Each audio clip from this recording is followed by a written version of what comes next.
Bismillahirrahmanirrahim. Assalamualaikum warahmatullahi wabarakatuh. Alhamdulillahilladzi a'adda al-jannata liman ataahu wa kana 'abdan habashiyyan wa a'adda an-nara liman asafa wa kana sharifan rashidyan. Asyhadu an la ilaha illallah wahdahu la syarika lahu wa asyhadu anna sayyidana Muhammadan 'abduhu wa rasuluh. Allahumma ij'alna minat tawwabin waj'alna minal mutatahhirin waj'alna min 'ibadikis salihin. قال رب اشرح لي صدري ويسر لي امري واحلل عقدة من لساني يفقهوا قولي ولا حول ولا قوة الا بالله العلي العظيم. Amma ba'd. Terima kasih ucapkan kepada Al-Fadhil Pengurus Majlis, khususnya menghormati Al-Fadhil Tuan-Tuan Imam, Tuan-Tuan Guru, pengurusi seluruh Harijatul Qasar Masjid Al-Munawwarah, khususnya muslimin muslimat, ibu-ibu ayah dirahmati Allah Subhanahu wa taala sekalian. Alhamdulillah, kita rafa'kan syukuran kepada Allah Subhanahu wa taala. Hari ini hari yang ke-7 daripada bulan Rajab 1426 Hijrah. Allah masih lagi menjaga usia kita ke lapangan kesihatan, sama-sama berada dalam majlis ilmu dalam keadaan jam menunjukkan hampir pukul 2 ataupun hampir pukul 2. Mudah-mudahan pertemuan kita, tazkirah kita, perhimpunan kita pada pagi ini atau tengah hari ini dilimpah dengan barakah inayah daripada insya-Allah. Ayat ibu rahmat Allah Subhanahu wa taala sekalian, sebelum saya nak bawa satu tajuk pada tengah hari ini, saya nak bawa satu kisah pada ayat sekalian, cerita tentang Nabi sallallahu alaihi wasallam dengan 3 apa. Cerita tentang Nabi sallallahu alaihi wasallam dengan 3 apa. Apa kita tahu lah, tapi 3 apa. Dan insya-Allah saya rasa sebelum habis cerita ini, saya rasa insya-Allah yang mengaji tengah hari ini semua faham dan tahu insya-Allah. Baik. Satu ketika mana Nabi SAW sedang mengajar dalam Masjid Nabawi.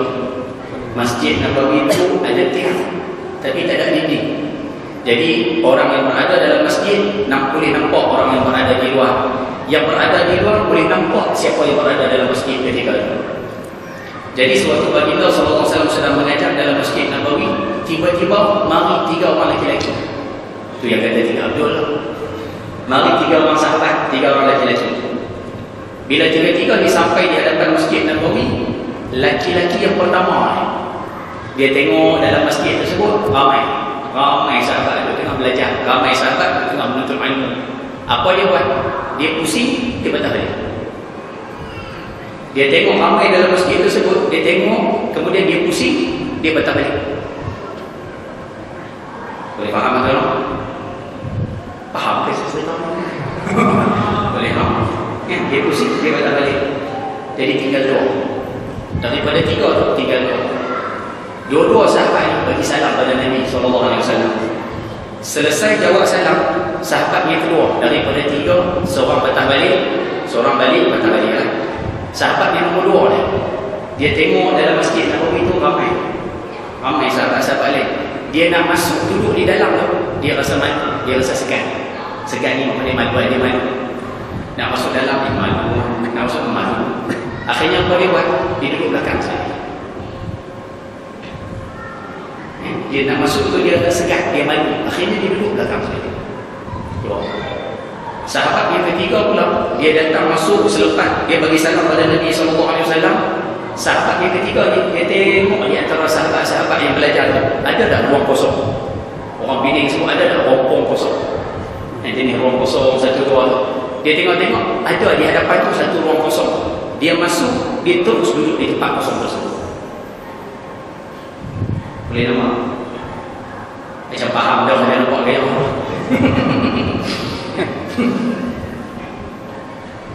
Jadi 3 sahabat ni, sahabat yang pertama dia tengok, dia pusing patah balik. Sahabat yang kedua dia masuk, dia duduk belakang. Sahabat yang ketiga dia masuk, dia duduk di mana ruang kosong yang ada. Selesai 3 sahabat ni.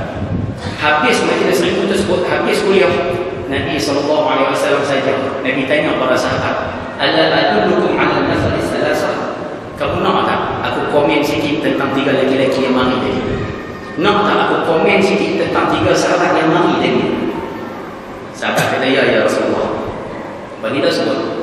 Sahabat yang pertama, yang kamu tengok dia mari, dia masuk majlis ilmu, dia duduk di tempat yang kosong. Dia duduk di tempat tersebut sebab dia nak kelebihan yang ada dalam majlis ilmu. Dia nak berkat majlis ilmu, dia nak manfaat majlis ilmu, dia nak pahala dalam majlis ilmu, dia nak kelebihan majlis ilmu, dia nak ketenangan yang ada dalam majlis ilmu. Dia duduk di situ sebab dia nak kelebihan majlis ilmu. Allah bagi kepada dia. Allah beri kepada dia sebab dia nak. Dia faham tak? Sahabat yang kedua tadi sebut, dia datang ke majlis ilmu, dia duduk belakang sekali. Dia duduk di situ sebab dia tak nak kelebihan majlis ilmu, dia tak nak manfaat majlis ilmu, dia tak nak berkat majlis ilmu, dia tak nak ketenangan majlis ilmu. Hari ni okey lah, hari ni pasal ramai macam ni tak apa lah. Dia duduk di belakang sekali tu sebab dia tak nak kelebihan yang ada dalam majlis ilmu.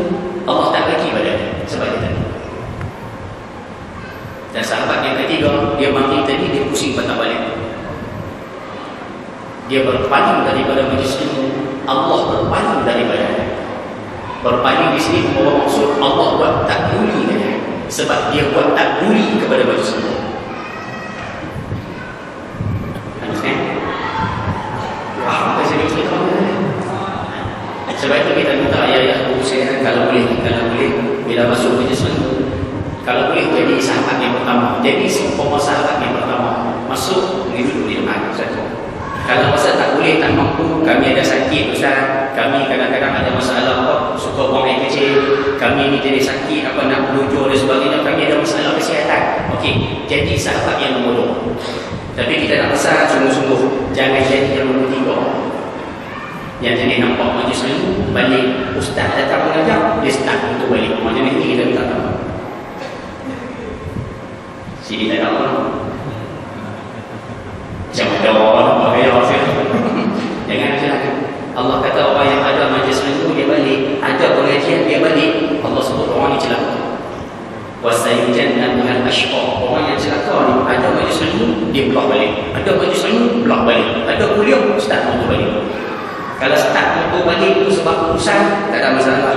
Dia start untuk balik itu sebab ada kuliah tempat lain, tak ada masalah. Tapi kalau dia start untuk balik tengok politik utama faham politik utama? Balik tengok TV je selalu cerita hati perempuan.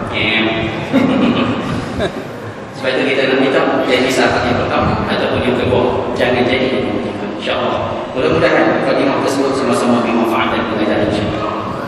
Oleh kerana hari ini kuliah saya yang terakhir, saya datang hari Jumaat, hari ini hari Ahad yang terakhir di sini. Jadi hari ini saya nak cakap ibu suka kuliah. Kita nak cakap terang dalam boleh baru. InsyaAllah mudah-mudahan nanti manfaatkan mereka. Pertama saya nak bawa kepada ayah ibu sekalian, kita nak bincang tentang satu wasiat kehidupan, ataupun disebut dalam bahasa Arab wasiyatul hayah, pesanan kehidupan yang dipesan oleh Nabi SAW kepada seorang manusia yang cukup hebat atas muka bumi, namanya Jundub bin Junadah. Nabi SAW pesan satu pesanan yang cukup berharga kepada sahabat yang bernama Jundub bin Junadah. Pesanan ini dinamakan pesanan kehidupan, dan pesanan ini kita semua boleh pakai, laki-laki, perempuan, semua boleh pakai. Jundub bin Junadah ni siapa Ustaz? Baik, Jundub bin Junadah ramai yang tak tahu. Nama ni ramai tak yang tak perasan. Tapi kalau saya sebut nama Abu Zar Al-Ghifari, Abu Zar Al-Ghifari, itulah nama asal beliau, Jundub bin Junadah. Abu Zar Al-Ghifari radhiyallahu anhu adalah gelaran yang Nabi SAW bagi kepada beliau. Dia mari jumpa Nabi, minta maaf lah. Beliau ni asalnya qati' tariq, penyambung tengah jalan. Mana-mana puak lalu dekat kumpulan Ghifar, dia daripada puak Ghifar. Mana-mana kumpulan, mana-mana pedagang lalu dekat puak Ghifar ni, confirm kena rompak, confirm kena sambut.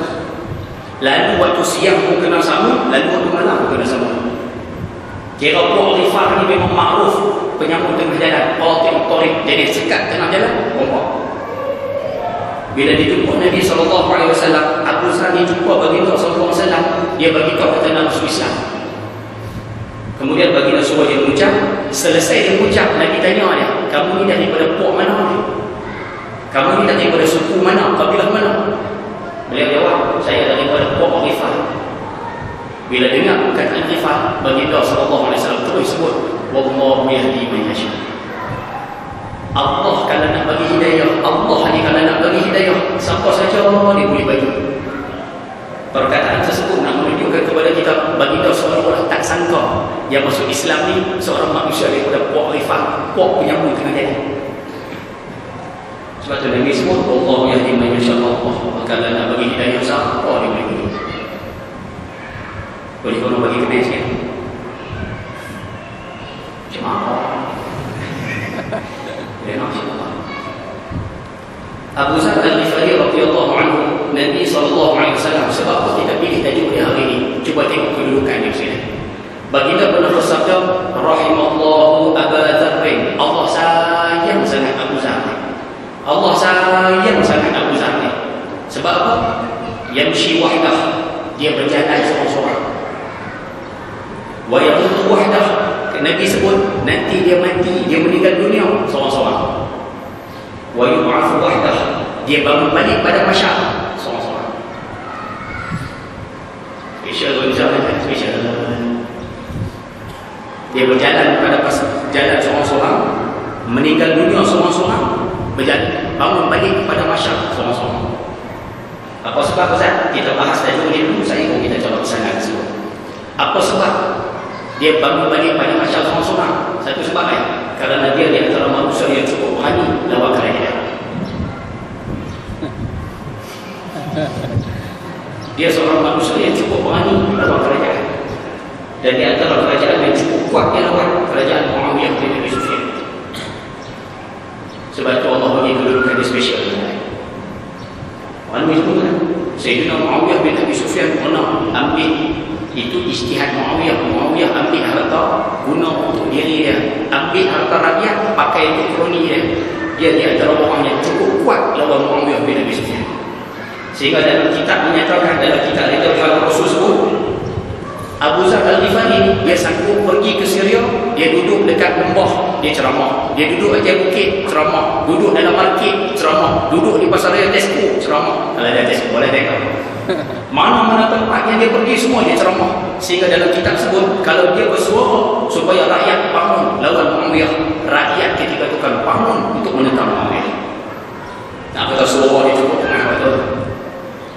Akhirnya Sayyidina Utsman bin Affan radhiyallahu anhu tulis surat pada dia, panggil dia lagi, suruh duduk di kota Madinah, jangan buat revolusi dia. Dia ikut cakap Sayyidina Utsman, dia ikut arahan Sayyidina Utsman, dia balik ke Madinah, dia duduk di Madinah. Sebab itu bila dia mati, Allah Subhanahu wa taala tinggikan darjat dia sebab dia berani menentang kezaliman seorang-seorang. Hebat betul. Yang kedua, kenapa dia mati seorang-seorang? Beliau dikenakan perintah berkurung di sebuah padang pasir namanya Rabazah. Dia mati seorang-seorang. Dia, isteri dia, anak dia perempuan seorang. 3 anak sahaja. 3 anak. Dia, isteri dia, anak perempuan dia meninggal dunia di tengah padang pasir. Tadi saya sebut, di ujung tadi saya ulang. Dan Nabi sebut dia berjalan seorang-seorang sebab apa? Peristiwa ini dalam satu peperangan. Allahu Akbar. Saya minta maaf cerita dia, saya agak emosi ini sebab seorang manusia ini cukup hebat. Waktu dalam satu perjalanan ke medan perang, sahabat-sahabat semua naik kenderaan. Abu Zar naik kaldai. Dia pergi perang tersebut naik kaldai tua. Dalam perjalanan tersebut, kaldai tua ni jatuh tak darat. Kaldai tua, orang dia naik emas, dia naik potong 180 kompok dapat. Jadi bila berjalan tu naik kaldai, akhirnya kaldai dia tak larat, kaldai dia jadi slow, perlahan. Tentera dan sahabat-sahabat Rasulullah semua dah ke depan. Sahabat kata, ya Rasulullah, Abu Zar ketinggalan di belakang, ya Rasulullah. Abu Zar terlepas belakang. Baginda dalam perang tu, baginda cuma jawab macam ni. Baginda mengatakan, du'uhu, biar dia. Biarkan dia, biar dia. In yaku khairan, kalau orang tersebut, kalau Abu Zar tersebut ada manfaat untuk Islam, fasayuriyahu Allahu bikum, Allah akan hantar dia balik masuk dalam kumpulan perjuangan kamu. Kalau dia tu ada faedah Islam, Allah hantar dia balik masuk dalam kumpulan kamu ni. Tapi kalau dia tak ada faedah dalam Islam, Allah akan letakkan dia jauh daripada kamu. Ia pun khairul alim, tapi kalau dia tak ada faedah untuk Islam, tak ada manfaat untuk Islam, buat semua aja dalam Islam, Allah akan letak dia sebelah, Allah kait. Faham tak? Sama macam kita hari ini mesti kan, ayah-ayah yang ada di sini, siang kerja, malam relax, hari cuti, week off, contoh. Sumbangan untuk Islam tak ada, perjuangan bagi untuk perjuangan Islam tak ada, bagi sedikit tenaga untuk Islam tak ada, bagi pemikiran untuk Islam tak ada. Kita rasa kita okey, kita rasa kita tak apa, life macam tu kira okey. Tapi kita kena ingat satu benda, takut-takut Tuhan nak keh kita daripada Islam, Tuhan nak buang kita daripada perjuangan Islam. Sebab tu Tuhan bagi kita jauh daripada perjuangan. Sumbangan apa kita tak boleh bagi kepada perjuangan Islam. Ada manusia macam ni. Tuhan bagi dia sibuk dengan tugas pagi petang siang malam. Tuhan bagi dia sibuk dengan anak-anak pagi petang siang malam. Tuhan bagi dia sibuk dengan isteri pagi petang siang malam. Sehingga untuk perjuangan Islam dia tak boleh bagi sumbangan langsung.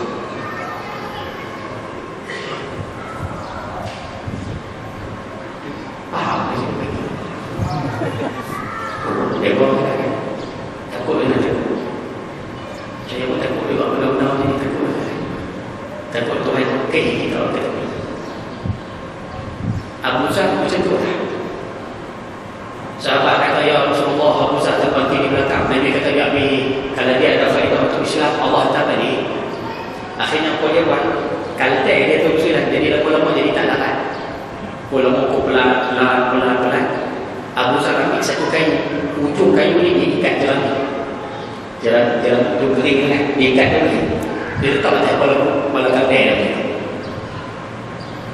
Bayangkan ni kepala kaldai, dia letak macam tu. Bawah ni cerami, apa daun kering dia letak macam tu. Jadi kaldai dia yang tak larat tadi tu, bila nampak depan mata tu ada daun kering, dia jalan juga. Sampai satu tahap kaldai dia tak larat, kaldai dia jatuh. Abu Zar ambil semua barang-barang yang ada atas kaldai tu, dia letak dia tu. Dia berjalan kaki seorang-seorang tengah pada pasir batu tu. Sebab nak masuk juga dalam kumpulan tentera tersebut. Jalan seorang-seorang. Rasulullah dan sahabat berada di hadapan, berhenti untuk sembahyang subuh. Sahabat-sahabat selesai sembahyang, nampak daripada tu ada debu pada pasir, duduk terbang macam tu. Sahabat kata, ya Rasulullah, ada sahabat kita seorang di belakang. Dia berjalan ke mari ada seorang. Dan dia kata, mungkin dia itu Abu Zar. Boleh jadi itu Abu Zar. Sahabat-sahabat semua tengok bila sampai dekat, pokoknya betul Abu Zar. Sahabat-sahabat semua datang, peluk Abu Zar, sayang Abu Zar. Nabi SAW datang, peluk Abu Zar. Nabi teriak, Nabi menangis.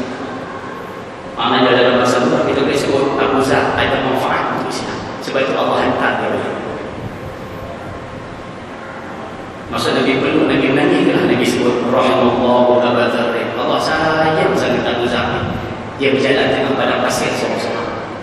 Wa yamutu wahdah, nanti dia mati seorang-seorang. Wa yub'atsu wahdah, dia bangun balik pada masyarakat nanti seorang-seorang. Bisa kita tengok bilang manusia ini bukan manusia biasa, hebat orang ini kita nak cakap ini. Sebab itu bila orang yang hebat, pesanan yang beliau dapat pun hebat, insya-Allah. Mudah-mudahan kita ambil pengajaran daripada pesanan, insya-Allah. Boleh tolong? Insya-Allah. Kata Abu Dzar Al-Ghifari radhiyallahu anhu, "Awsani khalili bi sab'in." Baginda berwasiat pada aku, baginda pesan pada aku 7 perkara. 7 benar. Nabi pesan pada aku, hidup atas muka bumi ini jaga 7 perkara. Sebab tu kita minta lepas ni pakar ambil lagi. Yang pertama baginda pesan pada aku, wa amarani bil masakin wa dunu'i minhum. Baginda pesan, hai Abu Dzar, kamu hidup di atas muka bumi ini, tolong kasih dengan orang miskin, tolong sayang dengan orang miskin, tolong ambil peduli dengan orang miskin, duduk berdamping dengan orang miskin. Hidup atas muka bumi ini banyak bersama dengan orang miskin. Orang Kedah sebut banyak berketui dengan orang miskin. Berketui itu bukan duduk sekali dengan orang miskin. Tengok ke tak? Bila baginda pesan seumpama itu pada Abu Dzar ni jadi seorang manusia yang cukup benci dengan orang kaya. Cukup benci. jadi kaya, Abu Zar akan marah. Hatta Abu Hurairah pun kena marah. Abu Hurairah balik daripada Bahrain jadi gubernur, jumpa Abu Zar. Abu Zar terus marah. Abu Zar kata, aku tidak mau berkawan dengan kamu kerana kamu ni jadi orang kaya. Dia cukup tidak mau kawan dengan orang kaya. Sebab apa? Sebab Abu Zar ni bahasa kita sebut jadi manusia dulu. Jadi orang dulu. Nabi sebut macam tu. Nabi tak minta maaf je lah. Nabi pesan jangan kawan, banyakkan bersama dengan orang miskin. Sebab itu Abu Dzar Al-Ghifari, dia sentiasa bersama dengan orang miskin. Waktu makan dengan orang miskin, waktu duduk dengan orang miskin, waktu berbincang dengan orang miskin, waktu berjalan semua dengan orang miskin. Rupanya apa tujuan Nabi SAW ajak Abu Dzar supaya duduk dengan orang miskin? Jawapannya mudah, supaya kamu tolong rasa sikit penderitaan orang miskin. Bila kamu duduk dengan orang miskin, kamu akan rasa penderitaan orang miskin, kamu akan rasa susahnya orang miskin ni, baru kamu ada belah kasihan kepada mereka. Betul-betul. Ayah-ayah kalau rajin duduk dengan orang miskin, ayah-ayah akan rasa, Allah syukurnya Tuhan bagi kat aku nikmat rezeki sekarang. Syukur Tuhan bagi kat aku macam ni. Ayah-ayah kalau jadi pemimpin, minta maaf kita sebut direct kan, ayah-ayah kalau jadi pemimpin, tapi sebelum dilantik jadi pemimpin, banyak duduk dengan orang miskin. Ayah-ayah jadi pemimpin, ayah akan menghargai orang miskin. Nak buat keputusan, fikirkan orang miskin. Nak buat satu peraturan, fikir orang miskin. Nak buat undang-undang, fikir orang miskin.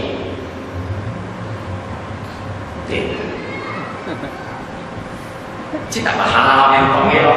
Tunggu. Bila kamu tak bersama dengan orang miskin, kamu akan buat keputusan ikut manusia yang level kamu, ikut manusia yang serupa macam kamu. Saya kerja pejabat zakat, Allah Akbar. Saya kerja pejabat zakat. Sewaktu harga minyak RM1.90 dah seliter, orang 95 kan. Saya di pejabat zakat, boleh kata setiap hari 50 orang datang minta bantuan, itu biasa. Biasa. 50 orang datang sana minta bantuan, kita ada nombor, jadi kita boleh ambil rekod. Bila harga minyak naik sikit kepada RM2 lebih hari itu, dia naik ke 100 lebih sehari. Satu hari 100 pemohon bantuan datang ke kawasan. Dan hari ini ayah muslihat bila minta maaf, saya jadi cakap direct, tak apa lah, main sekali ni tapi saya tak main. Bila hari ini GST itu dilaksanakan muslihat, baru laksana berapa hari ni, 20 berapa hari ni. Hari ini sehari 200 biasa. Yang mari minta orang, yang mari minta duit, yang mari kata nak beli susu tak ada, yang mari kata ni anak tak 3 hari tak makan. Sehari 200 biasa. Tunggu. Kita orang kesian, tapi nak buat macam mana? Kita boleh bantu setakat yang boleh kan? Sian. Mari kata anak nak daftar universiti, duit tak ada. Mari kata anak nak sekolah, baju tak beli lagi. Sian. Bila kita tanya ni barang, dia kata nak beli macam mana? Barang mahal. Macam nak tengok siap. Kalau ayah tak percaya, cuba pergi tengok tempat orang susah. Cuba perhati tengok kehidupan mereka. Sebab itu bagi dia pesan pada Abu Zar, hidup atas muka bumi ini banyak bergaul dengan orang miskin.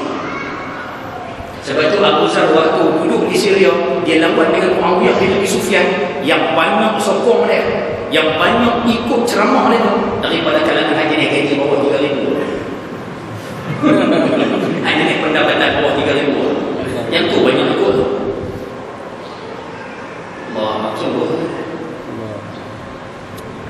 Sebab itu kita minta hari ini lah, kalau boleh ayah-ayah muslihat yang mana yang ada di sini yang berkawan dengan orang yang kaya-kaya. Saya rasa di sini semua standard orang kaya. Ayah berkawan dengan orang kaya, silakan kawan, tak ada masalah. Tapi kita minta tolong cari kawan-kawan dari kalangan orang miskin. Cari miskin. Baru kita boleh rasa sikit paling kurang penderitaan mereka. Cari jalan sini. Abdullah bin Umar, dia tak akan makan melainkan dengan orang miskin. Dia tidak akan makan melainkan dengan orang miskin. Ada orang miskin, dia makan. Kalau anak dia makan dengan orang kaya, dia akan marah pada anak dia. Kamu menjamu, kamu bagi makan kepada orang yang selalu kenyang, tapi kamu biarkan orang yang sedang lapar. Yang kenyang, kamu jamu makan. Yang lapar, kamu biarkan dia lapar. Abdullah bin Umar, anak Sayyidina Umar, dia pantang kalau orang tu makan dengan orang kaya. Dan dia tidak akan makan melainkan ada sebelah orang miskin. Cuba kan? Itu kita minta kalau boleh berjalan, jadilah duduk sama orang miskin. Ayah-ayah yang ada di sini yang kawan dengan orang kaya, kita nak pesan sikit kan, tolong betul ni sikit dia. Siapa yang berkawan dengan orang kaya disebabkan kaya dia. Ayah-ayah duk merepek contoh ni, minta maaf saya jadi cakap kerek. Ayah-ayah duk kawan dengan datuk, kawan dengan datuk macam Ustaz, mana tahu apa dapat boleh. Ayah-ayah duk kawan dengan satu-satu Tan Sri, pasal kau kawan dengan dia, mana tahu saya dia dapat projek bilion-bilion, saya boleh dapat sub sikit jadilah. Ayah-ayah yang mana berkawan dengan orang kaya disebabkan kaya dia tu. Cuba buka kitab Mau'izah, Allah SWT, Mau'izah Badi'ah karangan Syekh Abdul Fawzuli. Pokoknya dalam kitab tersebut dia nyatakan siapa yang berkawan dengan orang kaya disebabkan kaya dia. Dia kaya, kamu kawan dengan dia sebab dia kaya. Kamu telah hilang 2/3 agama. 2/3 agama hilang.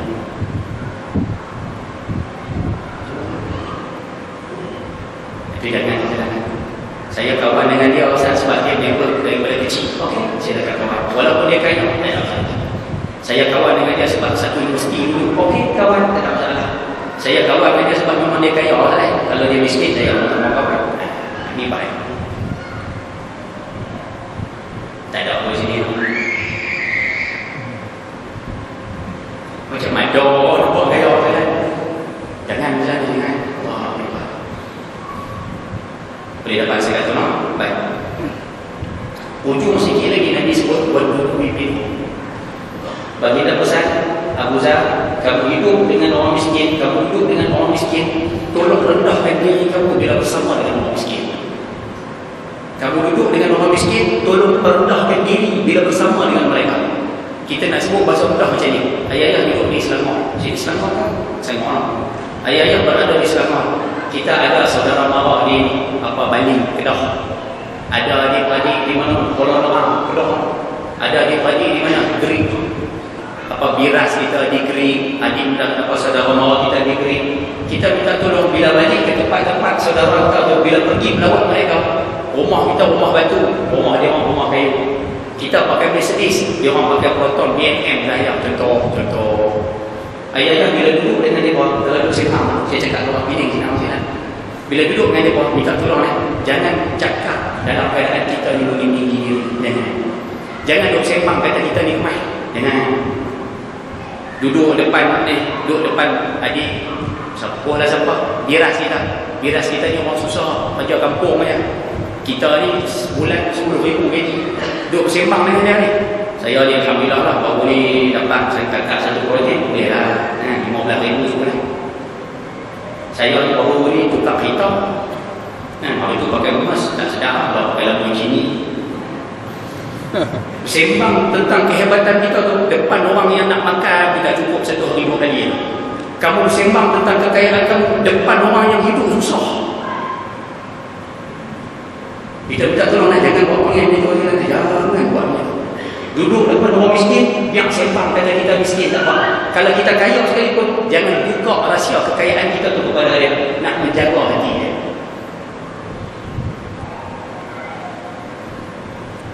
Faham ni? Dah sungguh kan?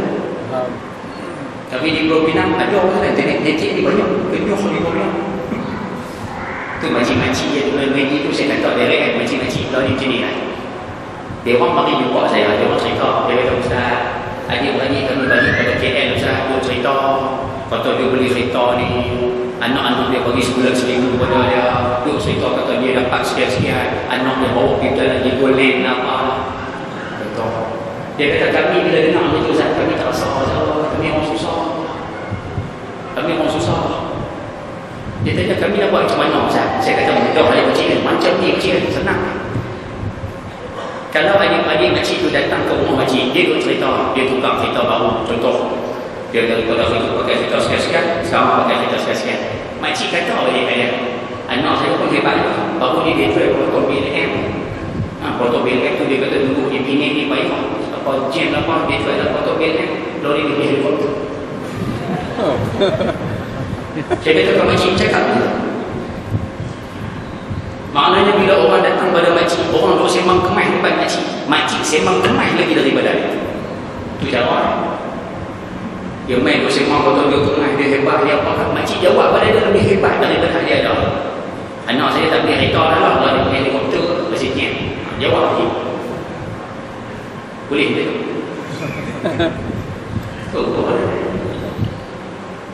Sebab tu kita minta kalau bolehlah tolong jaga saya kan, duduk dengan orang miskin, tolong jaga, jangan cakap tinggi untuk orang miskin. Bagi dia cukup mahal. Doa Nabi SAW bagi dia sebutkan tangan. Allahumma ahyi miskinan. Doa ni saya bagi dia berpinang seorang pertama. Hari ni saya bagi di rumah ni Masjid Munawarah, saya nak tengok siapa nak ni.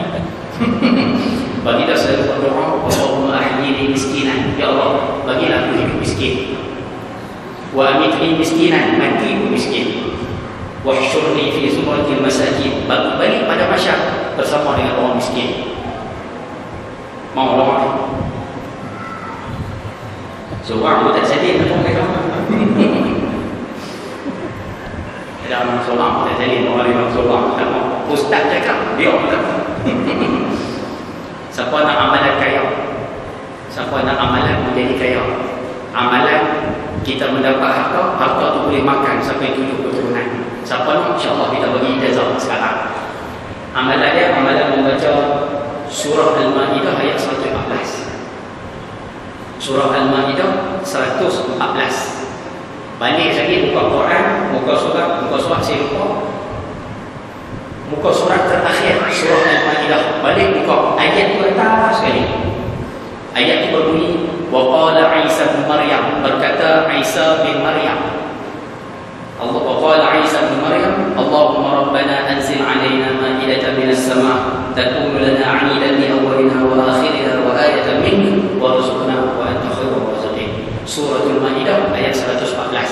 Baca 3 kali setiap kali lepas sembahyang fardu. Habis baca doa, waktu nak balik itu baca 3 kali. InsyaAllah doa tersebut maksudnya macam ni, Allahumma rabbana anzil alaina ma'idah. Ya Allah, turunlah kepada kami hidangan rezeki. Takunu lana 'idan, yang mana rezeki itu membuatkan kami bergembira, kami seronok. Li awwalina, bagi kami, wa akhirina, dan juga keturunan kami. Kira dia rezeki makan habis. Wa ayatan min, satu tanda daripada kamu. Warzuqna, kurniakan kepada kami. Wa anta khairur raziqin, kamulah sebaik-baik pemberi rezeki. Baca 3 kali, lepas sembahyang fardu kita bagi ambillah buatlah. Yang ni pakai salin belakang apa dia. Tak apa, saya ambil buat. Macam mana pun tak apa, kita nak minta yang penting tolong banyak bertemu dengan orang miskin. Itu pesanan baginda kepada Abu Zar Al-Ghifari. Satu. Yang kedua, baginda pesan kepada Abu Zar, wa amarani an anzura ila man huwa duni wa la anzura ila man huwa fawqi. Baginda pesan kepada Abu Zar, kamu hidup dekat muka bumi ni, banyak tengok orang yang bawah daripada kamu. Banyak perhati orang yang kurang daripada kamu. Jangan banyak perhati, kurangkan perhati orang yang atas daripada kamu.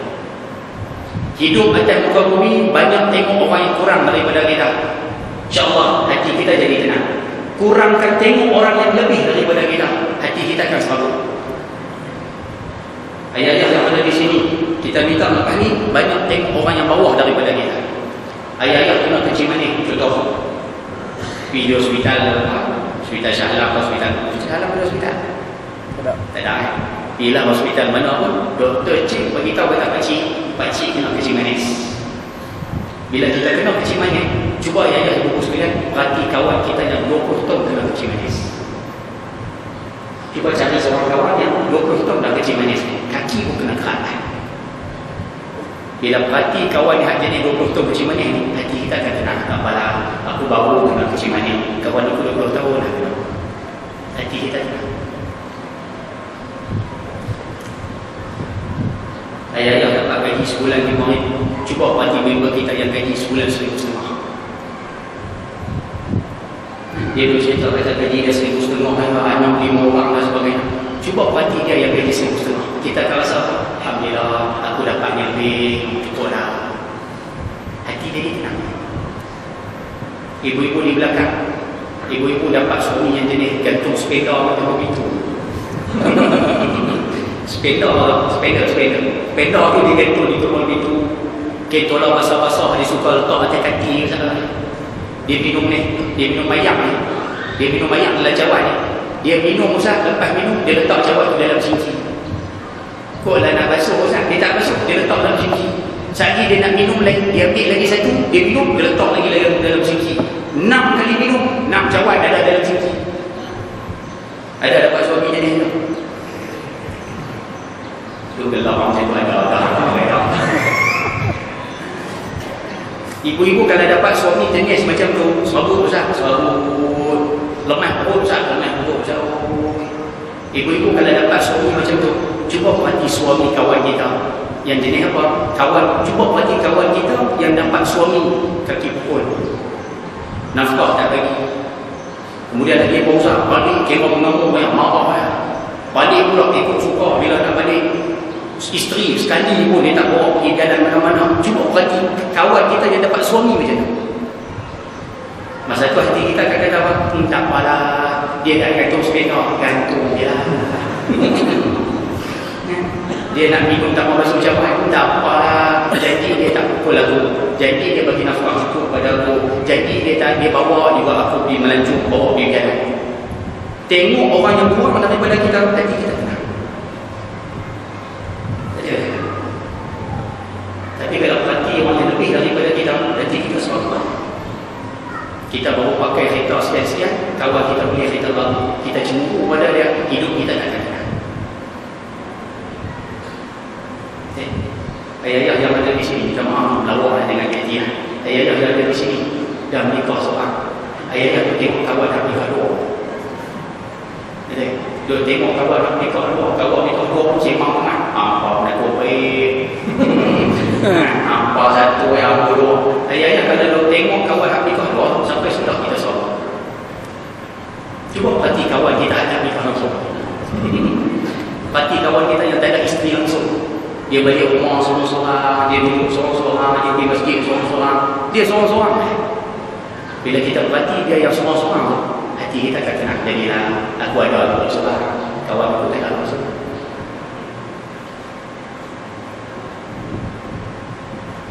Faham ke segala cerita? Faham. Sebab itu bagi pesan pada Abu Zar, banyak tengok orang yang kurang daripada kamu. Jangan tengok orang yang lebih daripada kamu.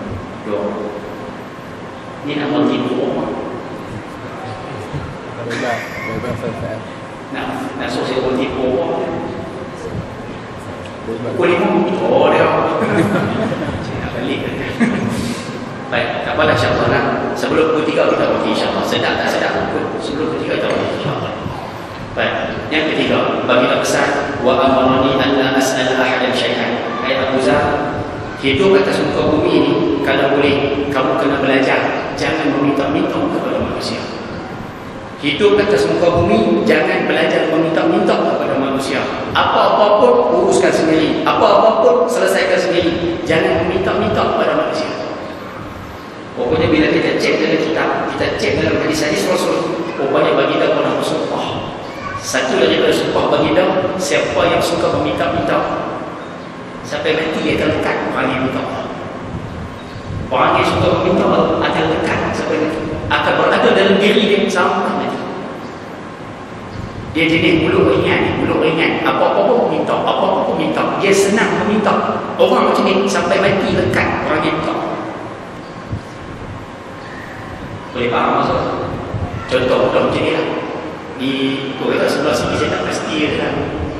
Tapi kami di Pulau Pinang kadang-kadang orang suka buat kunyi tahlil. Buat kunyi tahlil, tuannya buat kunyi itu dia akan buat kunyi kumpul dalam polis kali, dia akan letak kunyi pintu. Bila siapa-siapa habis tahlil tersebut keluar saja daripada pintu tersebut, dia akan ambil polis kali itu bagi. Ambil seorang satu bagilah kepada siapa yang buat tahlil tadi. Ada setengah orang dia mulut ringan, mulut dia ringan. Dia kata apa? Dia dah dapat dah sempurna. Tapi dah tak cukup, dia kata sungguh lagi dia minta. Dia tak segan itu minta.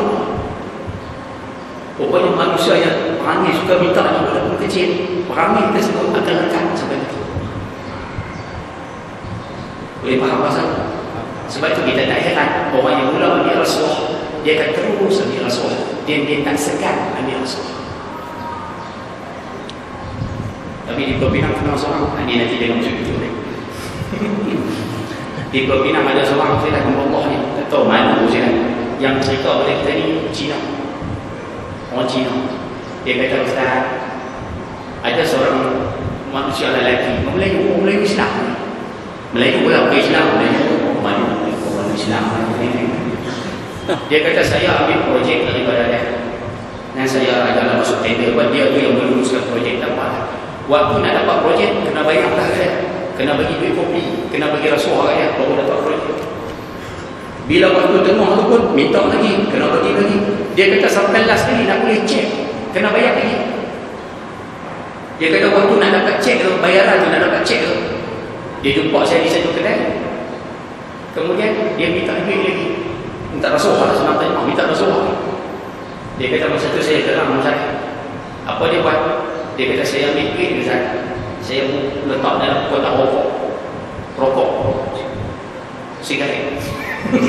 Kotak rokok tu lah, dan dia kata saya masuk duit tu dalam tu, saya sumpat masuk dalam tu, saya ambil kotak rokok tu, saya balik ke muka dia, saya balik ke muka dia.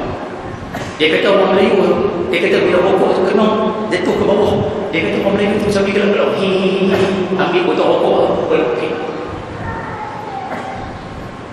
sambil gelap, ambil kotak rokok, peluk. Cina tu kata tu, dia kata ini orang sopan anjing tu, ini orang sopan anjing, tak lagi dia menyalak, mati pun dia menyalak. Saya dengar cerita mati.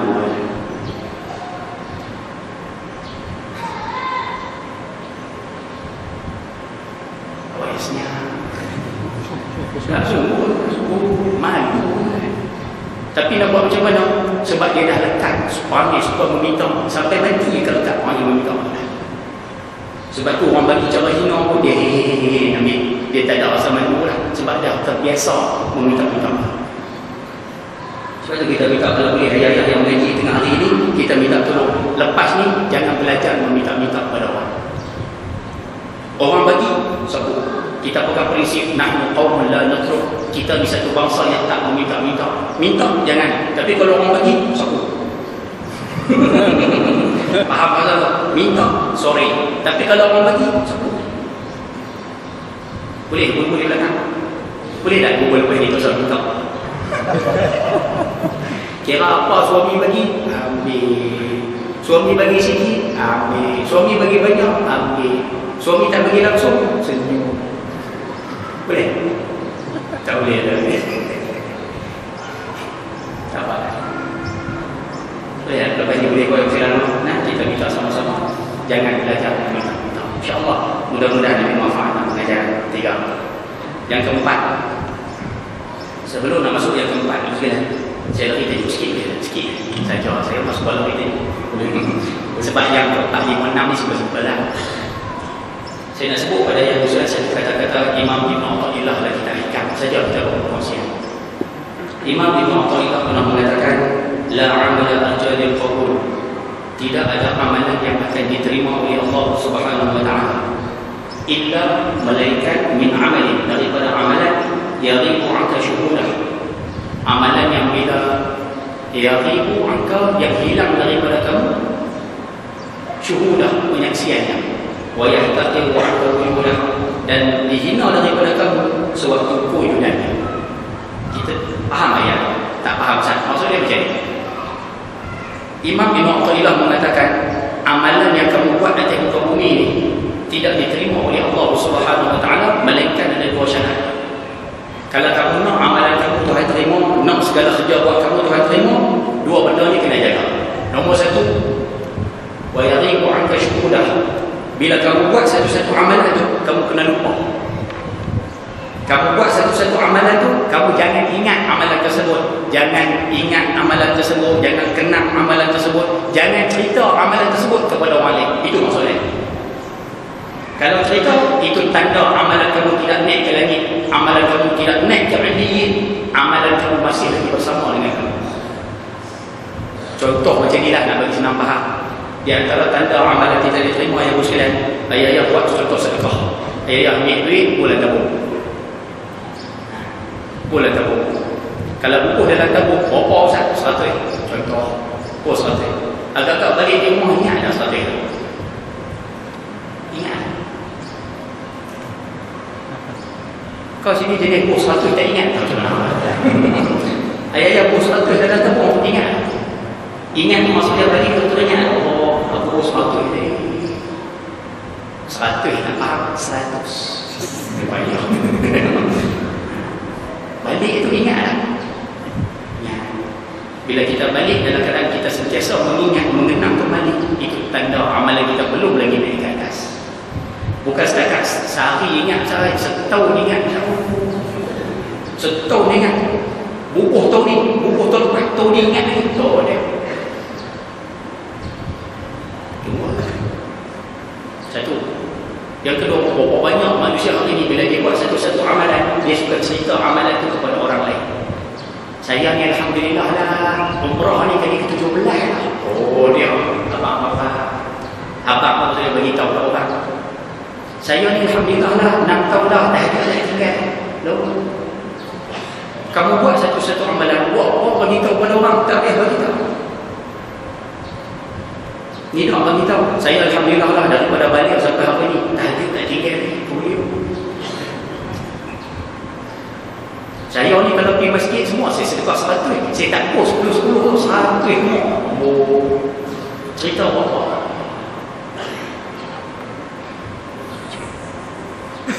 Macam tu cerita dah dia nak buat kaya. Lepasnya kita minta ubah ada ubah.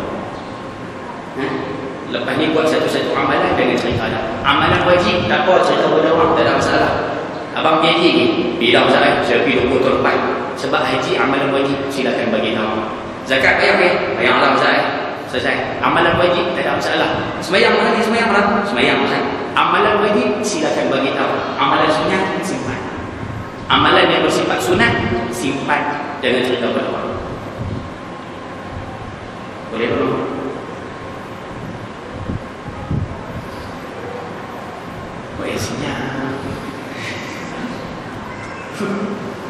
Yang kedua, Ibnu Athaillah mengatakan wa yahtaqiru 'anka wujudah. Kamu buat satu-satu amalan, kalau kamu nak amalan kamu diterima oleh Allah, kamu kena merasakan amalan kamu kurang, tak sempurna. Sebab itu kita bila buat satu-satu amalan, selesai amalan tersebut, kita kena rasa amalan itu tak sempurna, amalan itu banyak kekurangan, amalan itu banyak cacat. Kalau lepas-lepas buat satu ibadah, dia rasa kemai aku buat, sempurna aku buat, itu ada masalah.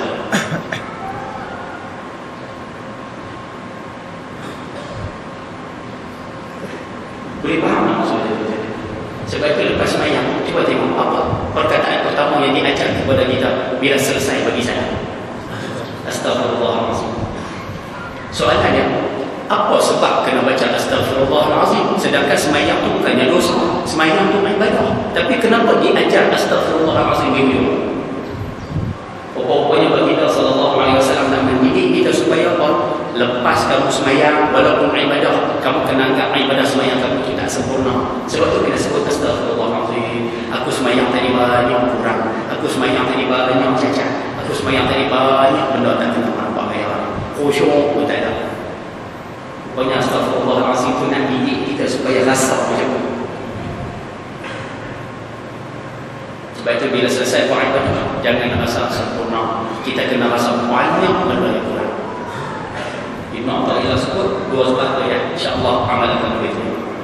Boleh kalau dapat ni buat amalan. Yang pertama, jangan cerita kepada orang, jangan sebut kepada orang lain. Dan yang kedua, kita kena rasa amalan kita banyak kekurangan. Insya-Allah. You know? Balik pada tadi kita tadi. Ya, guru rahmat Allah SWT sekalian. Sebelum nak masuk tajuk yang seterusnya, di sini saya mengumumkan ada satu tabung khas yang akan diletakkan di tempat tersebut sekalian. Tabung ini diletakkan oleh pihak masjid, yang mana tujuan kutipan derma ini adalah untuk mengecat kubah dan juga bangunan masjid. Dan tabung tersebut ada di sana. Saya ada sekalian yang mana yang ada di sini, yang mana nak bagi sumbangan, silakan bagi. Cuma bangkit dengan sumbangan ni, saya nak sebut satu je dengan marah ni. Baginda bersabda, as-sadiqu 'ala al-bahr, orang yang mari minta depan kita. Kita tak cari dia, kita tak pergi usaha untuk mencari dia. Dia datang depan kita, dia minta kepada kita. Ini disebut as-sadiqu 'ala al-bahr, orang yang mari minta depan kita. Hadiah min Allah. Ini sebenarnya hadiah daripada Tuhan. Tuhan hadiahkan orang tersebut mari jumpa kita. Mana Tuhan nak bagi kita hadiah? Ya. Dia mari jumpa kita, makna Tuhan nak bagi hadiah kepada kita.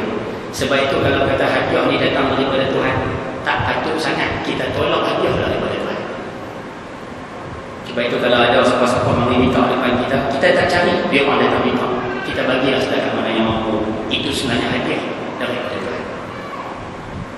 Lenok, bagilah takkan mana boleh misalnya 1,000 lah, 10,000 lah. Bagilah, insyaAllah mudah-mudahan segala yang mana kita bagi, yang itulah yang kita kutip di akhirat. Yang mana bagi makan sebentar lagi, yang itu betul-betul. Yang bagilah tabung, yang itulah apa akhirat kita, insyaAllah mudah-mudahan.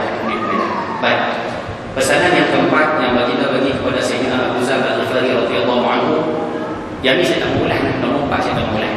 Wa amarani an asla rahmi, baginda pesan pada aku supaya hubung silaturahim. Yang ini saya tak mengulang, kita tahu usah-usah yang banyak ulang insyaAllah.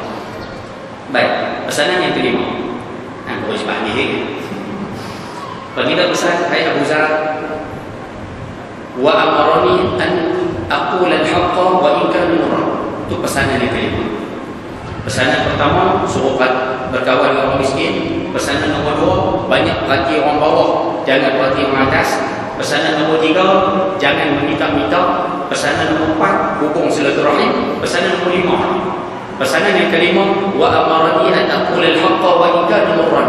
Hai Abu Zar, hidup atas muka bumi ni cakap benar, cakap betul walaupun benda tu pahit. Cakap benda betul walaupun dia pahit, cakap. Sebab itu baginda bersabda, tidak ada manusia yang bercakap paling benar melainkan Abu Zar. Abu Zar cakap betul semua, betul semua. Dia masuk Islam. Nabi tanya pada, minta maaf, dia tanya pada Rasulullah, ya Rasulullah, 5 tahun ni kamu nak suruh aku buat apa? Apa perintah kamu pada aku? Kamu nak suruh aku buat apa? Nabi kata pada dia, Abu Zar, kamu balik ke kampung kamu dulu. Balik ke kampung dulu. Balik ke kampung dulu. Nanti bila Islam tersebar, kamu dengar tentang perkembangan Islam, kamu mari pulang jumpa dengan aku. Abu Zar kata, la, wallahi ya Rasulullah, la.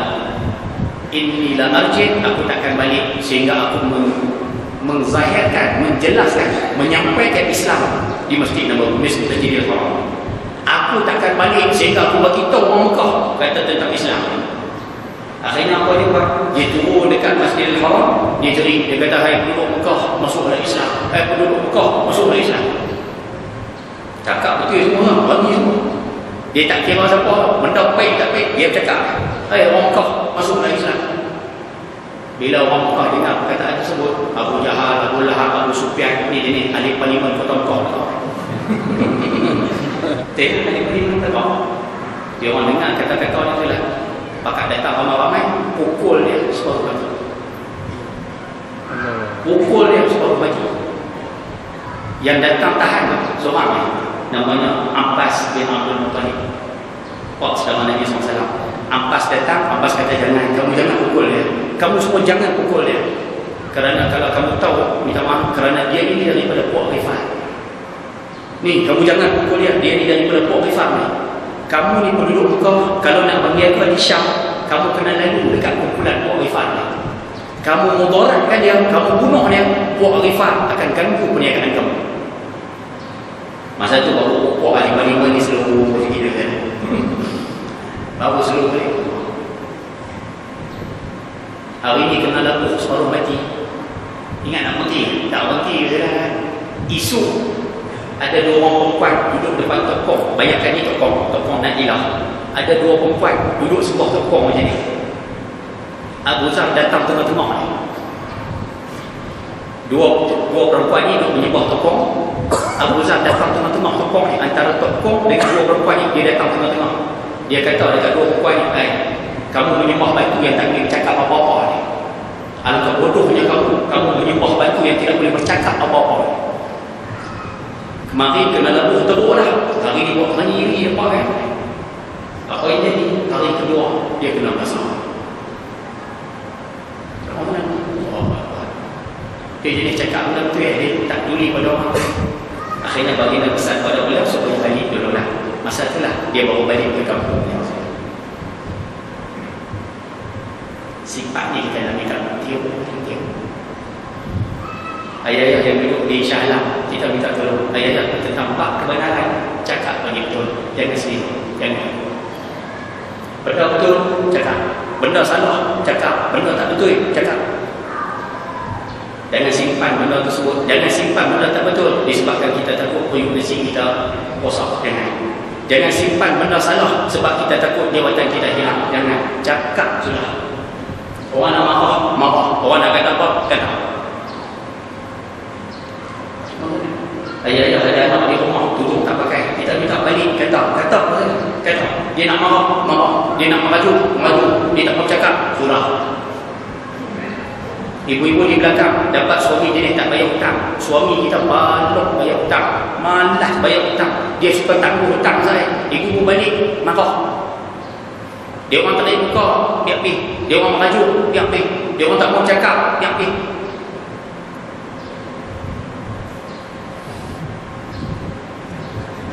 Faham ke saya kata ni? Sama juga lah isu apa saya pun ada isu apa GST. Orang marah GST. Kata lah tu kata selalu tengok. Benda salah, kata. Kamu sebagai ustaz mengajar, cakap benar-benar walaupun dia pahit, cakap betul lah. Baru ni saya mengajar saya tajuk. Ayah mungkin tak suka tajuk ni, tapi tak apa kita sebut juga. Dia marah.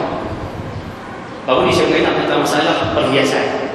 Ayah-ayah, ibu-ibu yang mana ada di sini, saya berlalu tengok tadi nampak semua orang kaya-kaya orang di sini. InsyaAllah, mudah-mudahan Allah akan tambahkan lagi kekayaan tu, insyaAllah. Amin. Cuma kita nak pesan satu ya.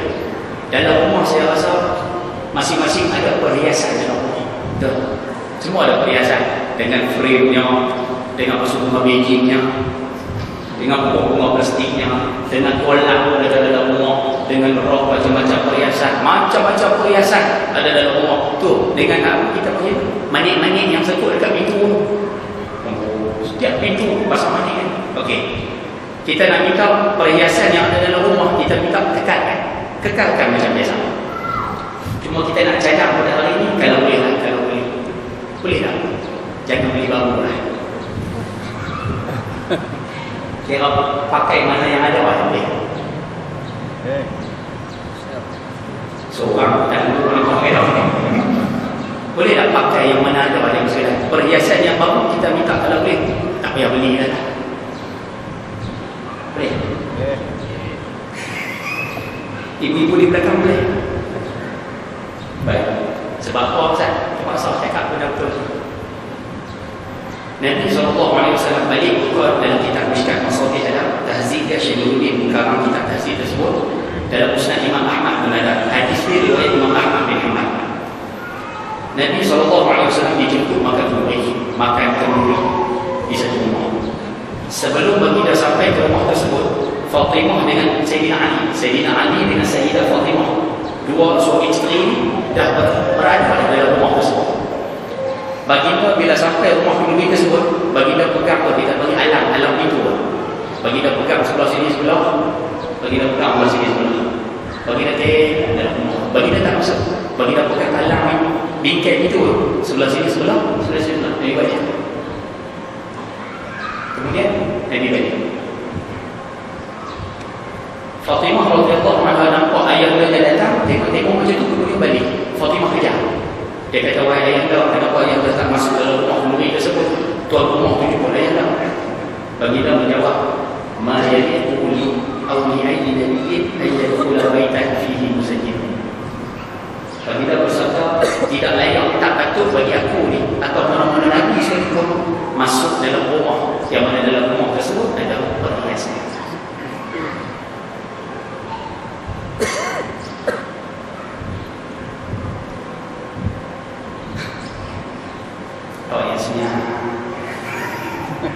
Baik, Ustaz. Perhiasan apa yang ada dalam rumah sahabat tadi Ustaz?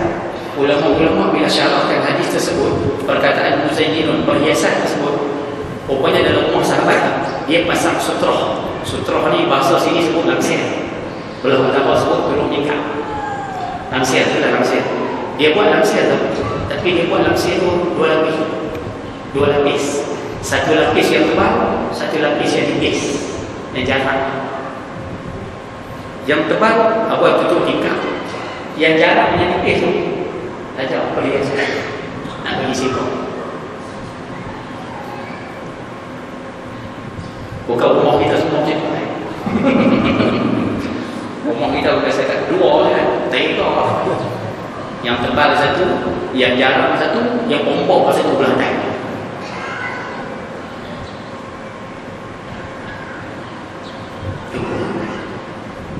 Habis tulisan tak boleh kan nak pakai perhiasan saya? Tak boleh kan nak pasang perhiasan dalam rumah? Tak boleh kan nak butuh bagi sesuatu benda yang nampak cantik dalam rumah? Kita nak sebut bahasa Mekah ni macam ni. Kaedah menyatakan al-umur bimaqasidiha. Satu-satu benda itu ikut tujuannya. Ayah-ayah kalau pasang satu-satu perhiasan ada tujuan, silakan pasang. Perhiasan pergi pasang ada tujuan, okey, pakai. Pasang, bubuh, beli. Contoh, Ustaz, tirai tadi, langsir tadi itu kami pasang 2 lapis. Okey, apa tujuannya? Yang tebal Ustaz, kami buat untuk waktu malam. Okey. Yang jarang tu untuk waktu siang Ustaz. Kami buka yang tebal itu, yang jarang tu, okey, kami tutup. Jadi cahaya matahari kurang sikit masuk dalam rumah tu. Okey, ada tujuan. Pasang. Kan susah lah. Ayah yang sangkut apa 3 kul, 4 kul, apa 1000 dinar tu semua sangkut penuh dalam rumah.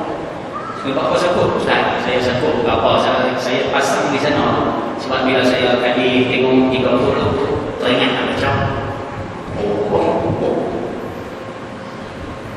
tu mani dekat pintu. Apa tujuan sangkut mani di pintu?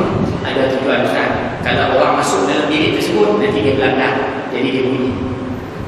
Jadi kami minta malah ada orang masuk bilik, ada tujuan. Pasuk bunga biji tu mesti bawa pasang, letak banyak sangat pasuk bunga tu. Ustaz saya ni ada penyakit serabut Ustaz, penyakit budak-budak, penyakit serabut. Jadi bila tengok pasuk bunga tu, hati saya tenang. Beli.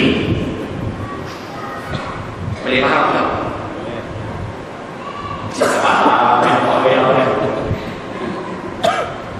Ada tujuan. Ustaz, saya buat kolam Ustaz, bukan rumah saya buat kolam. Apa tujuan? Terapi saya, terapi. Okey.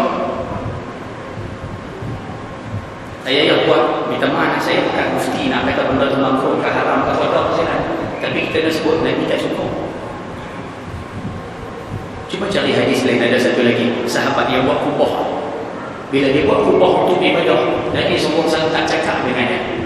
Sehingga sahabat tu runtuh balik kubah dia tu. Baru Nabi cakap dengannya.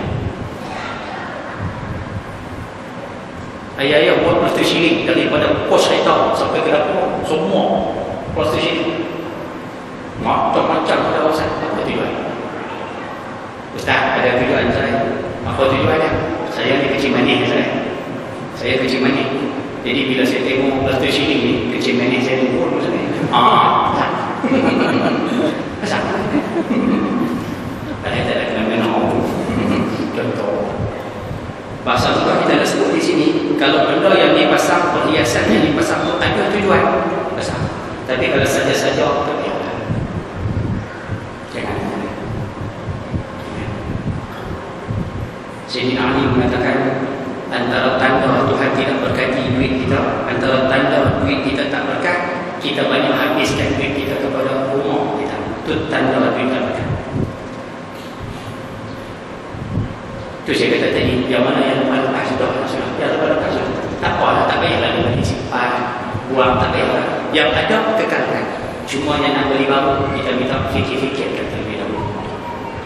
Minta tolonglah kan, saya ambil tanggungjawab ni, walaupun marah-marah. Tak apalah, macam mana. Cakap benar-benar, walaupun dia baik. Boleh kan? InsyaAllah, mudah-mudahan ini pengajaran yang kenal nama kira saya. Baginda bersabda yang tenang, wa amarani alla akhafa fillah lawmata laim. Hai Abu Zar, kamu hidup atas muka bumi ni, sewaktu kamu buat kerja Islam, kamu buat apa yang Allah perintahkan, kamu buat gerak kerja Islam, kamu berjuang untuk Islam, kamu jangan takut mulut orang. Kamu nak buat satu-satu benda yang berkait dengan Islam, jangan peduli mulut orang, jangan peduli kata-kata orang. Orang nak kata apa, kata apa. Orang nak maki, orang nak beli, orang nak kutuk, orang nak apa, hina. Kamu jangan peduli kata-kata orang. Sebab itu ayah yang boleh tengok Abu Zar Al-Ghifari, dia sanggup buat roadshow seorang-seorang. Dia buat blackout lah. Dia buat roadshow seorang-seorang di Kota Serih. Sebab dia jadi tak peduli mulut orang. Sifatnya kita nak minta ambil saja. Ayah-ayah yang ada di sini buat program di masjid, akan ada mulut yang berhati ya. Ada juga yang berkata Allah apa kuliah apa kuliah waktu asar maghrib apa kuliah setiap malam duduk habis duit dia kan orang kata apa saja. Ada orang cakap dia buat tak boleh juga. Jangan ambil peduli apa orang kata. Ustaz mengajar pukul 3 tak pukul 3 orang nak mau habis. Buat tak boleh sudah. Jangan ambil peduli. Ayat-ayat itu pun dalam rahmat Allah SWT sekalian. Saya nak sebut sikit orang nak marah-marah ya. Ayat-ayat yang ada di sini. Ini minta maaf bagi siapa yang terlibat dalam perjuangan Islam sahaja, ambil perhatian. Yang mana tak terlibat dalam perjuangan Islam, tak ada masalah. Yang mana lawan perjuangan Islam, jangan marah. Saya sebut ini untuk yang terlibat dengan perjuangan Islam sahaja. Yang pertama saya nak sebut satu kisah. Ini yang terlibat perjuangan Islam. Sewaktu Palestin jatuh kepada sewaktu Masjid Al-Aqsa jatuh kepada orang Yahudi. Dulu di Palestin, Masjid Al-Aqsa Palestin dapat kepada orang Yahudi.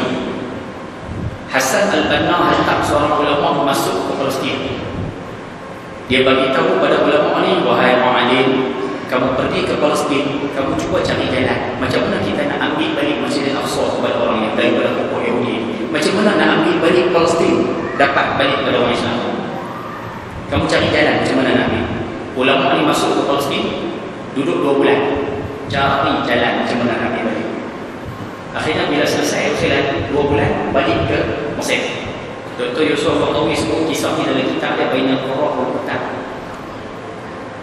Bila sampai di Mesir, bagilah Quran.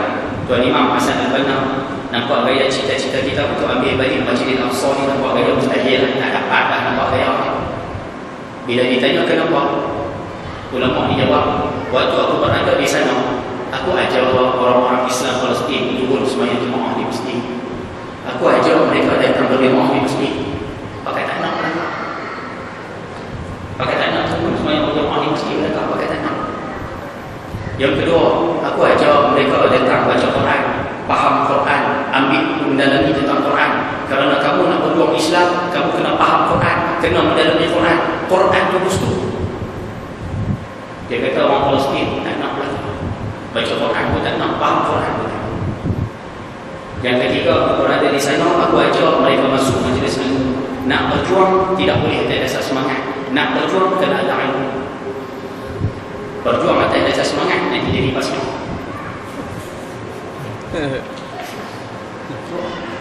Nak berjuang kena ada ilmu, tak boleh ada dasar semangat. Dia kata apa? Orang Palestin tak nak lah. Ajar sembahyang berjemaah tak nak, baca Quran tak nak, majlis ilmu tak nak. Tapi waktu aku ajar mereka turun perang lawan Yahudi, semua kata orang. Ajar turun lawan Yahudi, semua kata orang. Akhirnya apa jadi kesalahan? Hassan Al-Banna mengatakan, kalau macam ni keadaan orang Islam Palestin, nampak gaya mustahil Masjid Al-Aqsa dapat balik kepada orang Islam. Dan minta maaf, kita sebut kesalahan. Penyakit yang menimpa orang Islam Palestin satu ketika dahulu, hari ini kena kepada orang Islam yang ada di Malaysia. Sebab itu ayah-ayah yang mengharapkan perjuangan Islam tegak di negeri Malaysia ini. Kalau keadaan orang Islam masih lagi macam tadi, main jemaah tak nak, menuntut ilmu tak nak, Quran tak baca, bahasa kampung kita boleh sebut, jangan ikut.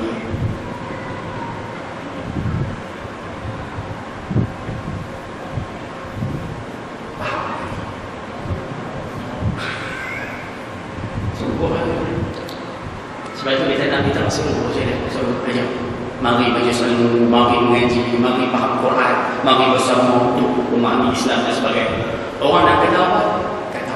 Orang nak marah? Marah. Buat tak peduli atas apa yang orang kata. Boleh faham bahasa tu saya? Macam marah. Marah. Dah urus sekalian. Sebelum saya nak sebut poin nombor 7 ni, seminit yang berlayan. Kita hidup di muka bumi ni, kita semua tidak boleh lari pada 3 benda. Ayat Al-Quran simpan ayat tahu. Kita hidup di muka bumi, kita tidak boleh lari daripada 3 perkara. Macam mana pun confirm, semua akan kena. Buat macam mana pun kena, ikhtiar macam mana pun kena, lari ke tempat mana sekalipun, confirm kena 3 perkara. Yang pertama nama dia mati. Mati, meninggal dunia. Buat apa pun kena, confirm kena. Satu. Siapa pun tak boleh lari, telan ubat sekilo sehari, mati. Tak telan ubat pun mati. Sakit, mati. Sihat pun mati. Tua mati. Mati maksudnya meninggal. Tua meninggal dunia, muda pun meninggal. Sama. Mati, semua tak boleh lari. Boleh faham tak? Satu. Yang kedua, ayat yang Al-Quran confirm tidak boleh lari. Nombor 2, mulut orang. Mulut orang. Buat apa pun orang pasti kata. Simpan dan elok guna dia senang. Buat apa pun atas muka bumi ni, orang pasti kata. Ada orang yang kata memuji. Dia kata tu, dia memuji kita. Ada yang kata tu menghina kita. Ada. Tetap ada macam mana. Boleh faham tak? Ingat cerita Kaldai. Cerita Luqman, anak dia Kaldai. Kan Luqman bawa saya kita kongsi remind balik. Kan Kaldai, Luqman bawa anak dia, Luqman pegang tadi Kaldai. Luqman, anak dia dengan Kaldai. Dia pegang tadi Kaldai. Lalu di kampung pertama, orang kampung pertama kata apa? Orang yang manusia tak sedih. Binatang ada elok, kamu naik jalan kaki dia. Tak, orang kata. Akhirnya Luqman dengan anak dia, dua-dua naik ke Kaldai. Duduk memegang Kaldai, dua-dua orang. Lalu lepas kampung yang kedua, orang kampung kedua pun kata apa? Orang manusia tak kasihan kat binatang. Dua-dua ni orang kasihan kat binatang. Nampak? Dua-dua berjalan kaki tadi kena kata tak? Dua-dua duduk atas Kaldai pun kena kata tak? Akhirnya Luqman kata pada anak-anak dia, macam ni lah. Sekarang kamu duduk di atas Kaldai, wahai anakku, ayo turun di bawah pegang tadi. Lalu depan kampung yang ketiga, orang kampung ketiga kata apa?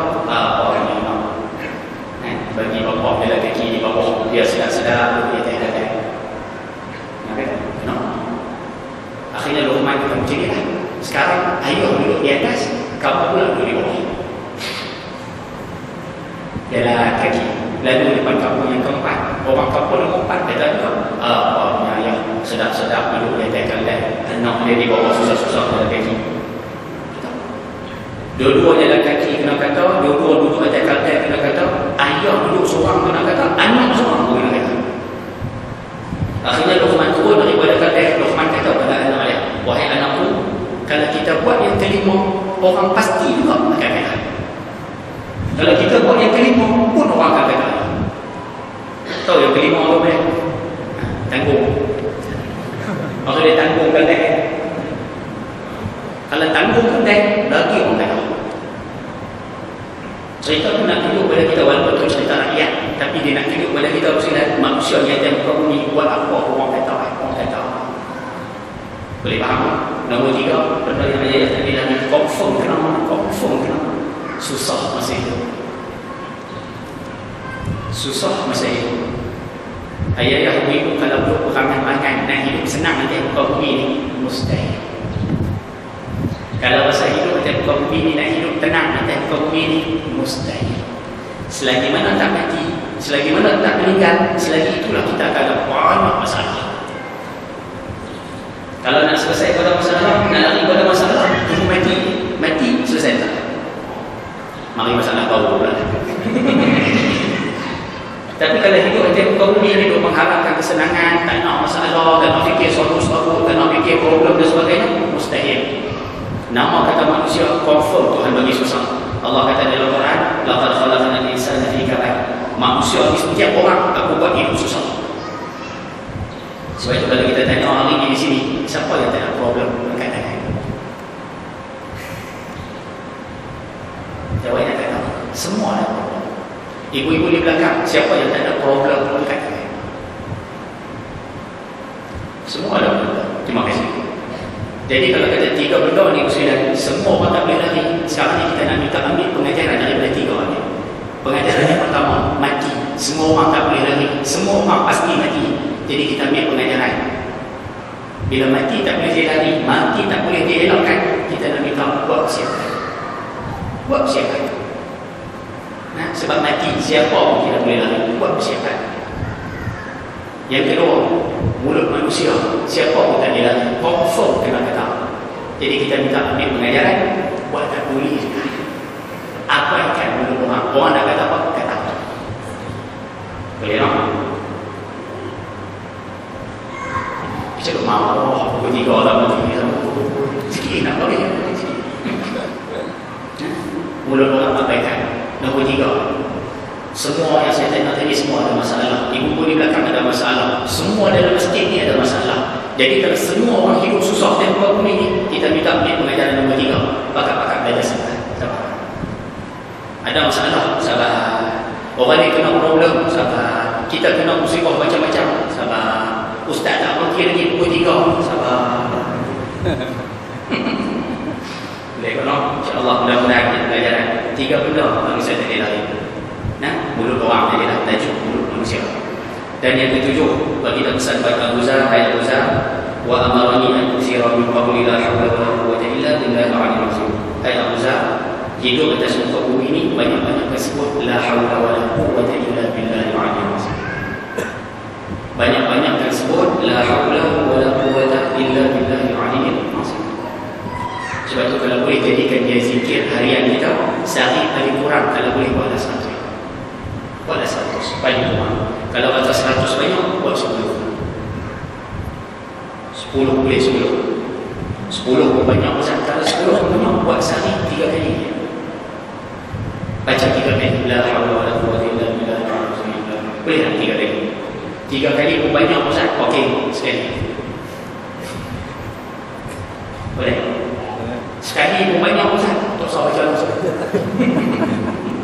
Boleh nak baca lah. Dekat mana yang baginda bersabda, "Man qala la haula wala quwwata illa billah", siapa yang selalu baca la haula wala quwwata illa, fa innaha dawa'un, dia ubat.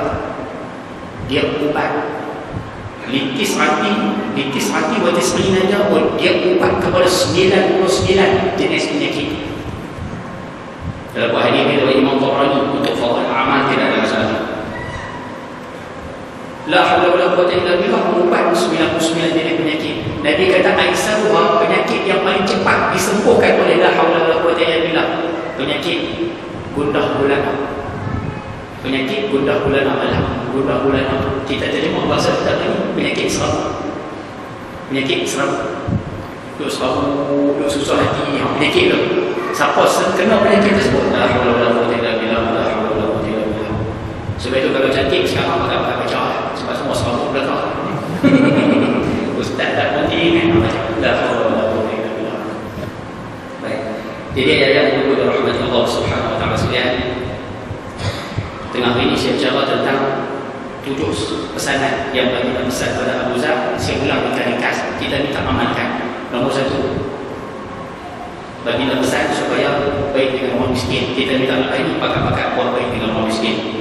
Yang kedua, banyak berarti orang yang kurangkan melihat orang-orang yang lebih daripada kita. 2, kita minta amalkan. Yang ketiga, jangan belajar meminta-minta kepada manusia. Nah, mudah-mudahan jadikan dia satu sifat dalam diri kita. Yang keempat, hubung silaturahim, teruskan macam biasa. Yang kelima, hidup pada muka bumi ini sentiasa bercakap benar walaupun dia baik. Kita minta sama-sama orang. Yang keenam, waktu buat kerja Islam, jangan peduli dengan mulut orang. Jangan ambil peduli dengan cakap-cakap orang. Kita teruskan kerja kita dengan peduli. Dan yang ketujuh, banyak-banyak menyebut la haula wala quwwata illa billahi al-'aliyyil 'azim. Jadikan dia zikir harian kita, insya-Allah. Jadi itulah 7 pesanan Sayyidina Rasulullah kepada Sayyidina Abu Zar Al-Ghifari radhiyallahu anhu. Insya-Allah mudah-mudahan ini pengajaran. Yang terakhir itu sekalian, cerita pasal dia mati sikit lagi saya nak bagi. Jadi tak ada kena mana tadi ya. Abu Zar ketika mana hampir dengan saat dia meninggal dunia di padang pasir Barzakh, meninggal dunia seorang-seorang.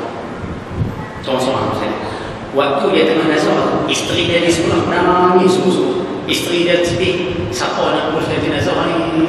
Dia seorang perempuan di situ. Siapa nak uruskan suami dia? Siapa nak semayang-mayang suami dia? Siapa nak urut kubur suami dia? Abu Zar waktu nazar tersebut kata kepada isteri dia, wahai isteriku, sewaktu aku berada di kota Madinah dengan Nabi SAW dalam satu majlis, ada satu majlis dengan baginda pernah sebut kepada kami, di kalangan kamu yang belajar pada hari ini, kata Abu Zar, di kalangan kamu yang belajar pada hari ini akan ada seorang yang akan mati di padang pasir seorang-seorang. Nabi sebut siapa waktu baginda masih hidup. Baginda kata di kalangan kamu yang belajar hari ini akan ada yang mati seorang-seorang di padang pasir, seorang-seorang dia mati. Dan dia akan diuruskan, disembahyangkan oleh manusia cukup. Nabi sebut kepada sahabat ketika itu. Abu Zar kata kepada isteri dia, wahai isteriku, orang yang berada dalam majlis bersama dengan baginda pada waktu itu semua telah meninggal dunia, melainkan aku yang masih hidup. Dan aku rasa akulah lelaki yang dimaksudkan oleh baginda yang mati seorang-seorang. Jadi kamu wahai isteriku, kamu jangan susah hati. Selepas aku wafat akan ada manusia yang baik datang uruskan jenazah aku. Bahawa yakin dia dengan Nabi SAW. Pokoknya bila dia menghembuskan nafas terakhir, ada satu rombongan balik daripada Iraq. Ada rombongan perniagaan balik daripada Iraq. Ketua rombongan tersebut Sayyidina Abdullah bin Mas'ud radhiyallahu anhu. Abdullah bin Mas'ud lah yang menguruskan jenazah dia, mandikan jenazah dia, kafankan dia, semayangkan dia, kebumikan dia. Allah. Saya kata tadi saya hebat. Sayyidina Abu Zar al-Ghifari seorang manusia cukup hebat. Allah sayang kepada dia. Dia berjalan seorang-seorang, dia mati seorang-seorang, dia baru balik pada masyarakat seorang-seorang. Mudah-mudahan kita boleh tengok sifat yang ada pada Sayyidina Abu Zar al-Ghifari radhiyallahu anhu insya-Allah. Jadi ada kunjungan rahmat Allah Subhanahu wa taala sekalian. Saya cukuplah sekadar untuk hari ini. Saya ucapkan jutaan maafan banyak-banyak sebab saya ada cuma 8 minit daripada waktu yang dijanjikan. Satu. Yang kedua, minta maaf banyak-banyak sebab penyampaian saya agak kampung sikit lah, sebab orang kampung. Minta maaf banyak. Dan yang ketiga, saya ucapkan juga terima kasih kerana sudi jemput saya ke Masjid Al-Munawwar Syekh 28. Syekh 27 insya-Allah. Terima kasih banyak-banyak. Dan yang keempat, terima kasih banyak-banyak daripada hati saya. Kerana sejak saya mengajar sampai pukul 3 ni, seorang tak tidur, seorang tak tidur. Terima kasih banyak-banyak. Terima kasih atas kerjasama. Saya cukup berbesar hati saya. Jadi saya cukup sekali itu. Sekian wabillahi taufiq wal hidayah. Assalamualaikum warahmatullahi wabarakatuh.